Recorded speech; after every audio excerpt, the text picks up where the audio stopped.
Écoutez, on ne peut pas être insensible et ne pas désirer s'impliquer dans un mouvement semblable. Je pense que unanimement, hein, je me rappelle, je ne sais pas si vous étiez à la dernière conférence de presse qu'on a donnée là dans la cour, où le maire Gérald Tremblay, qui est un homme que j'admire et respecte, nous a témoigné des difficultés. Et on constate que dans toutes les couches de la société, il y a des gens qui souffrent et qui ont besoin d'aide et qui, oui. La maladie de l'alcoolisme atteint vraiment tous les gens indistinctement des classes sociales, si on peut dire. Absolument. Et alors, l'alcoolisme et les toxicomanies, le jeu maintenant. Hein?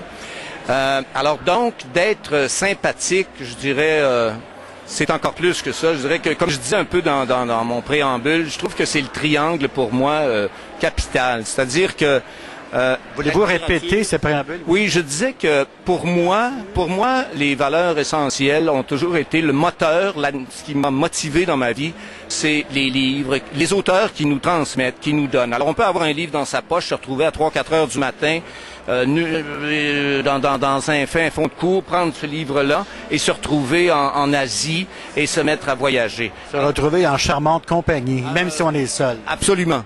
Alors donc, on a ce pouvoir de partager ou de communiquer avec un auteur. Ensuite, on retrouve la musique. Je pense que tout le monde est unanime sur son pouvoir assez exceptionnel. Et Jean Lapointe a fait ses preuves dans le domaine des variétés aussi depuis de nombreuses décennies.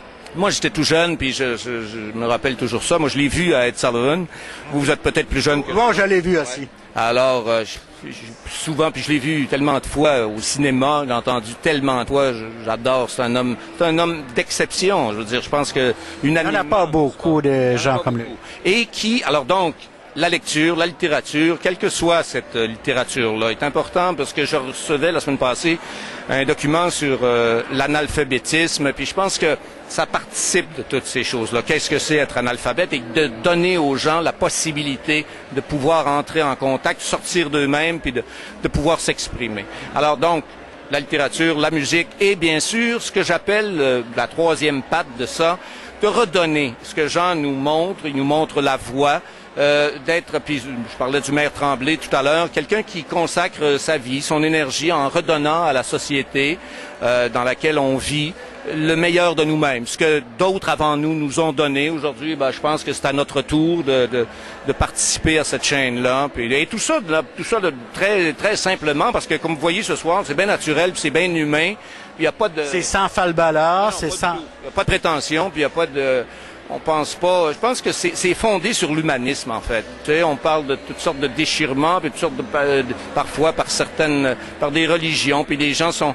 Alors je pense que fondamentalement, si on est conscient du fait que l'autre, quel qu'il soit, est important, je trouve qu'on participe d'une grande religion planétaire ou mondiale, d'être sensible à la souffrance ou aux besoins ou aux désirs des autres. On a tous des besoins et des désirs, puis quand ces besoins-là et ces désirs-là ne sont pas assouvis, c'est difficile.